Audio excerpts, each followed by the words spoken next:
ಮಲ್ಲೆ ನಿನ್ನ ಮಾತು ಕೇಳದ ಕಿವಿಗೆ ಇಂಪಿಲ್ಲ.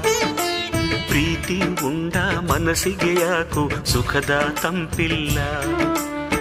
ಪ್ರೇಮ ಗಂಗೆ ನೀಡುವ ಅಂತರಂಗ ತೋಟಕ್ಕೆ ಪಚ್ಚೆ ಹಸಿರು ಕಾಣದ ನನ್ನ ಬಾಡದಾರಿಗೆ ಪ್ರಾಣ ಜ್ಯೋತಿ. ನಲ್ಲ ನಿನ್ನ ಪ್ರೀತಿ ಕೂಗು ಇನ್ನೂ ಬರಲಿಲ್ಲ. ನಿನ್ನ ಹೊತ್ತ ಮನಸ್ಸು ಯಾಕೋ ಕಣ್ಣ ತೆರೆದಿಲ್ಲ. ಅಂತರಂಗ ತೋಟವೇ ಬೆಂಕಿ ಜ್ವಾಲೆಯಾಗಿದೆ. ಪ್ರೇಮ ಗಂಗೆ ಇಲ್ಲದ ಮರಳು ರಾಶಿಯಾಗಿದೆ. ಜೀವ ನಾನು ಭಾವ ನೀನು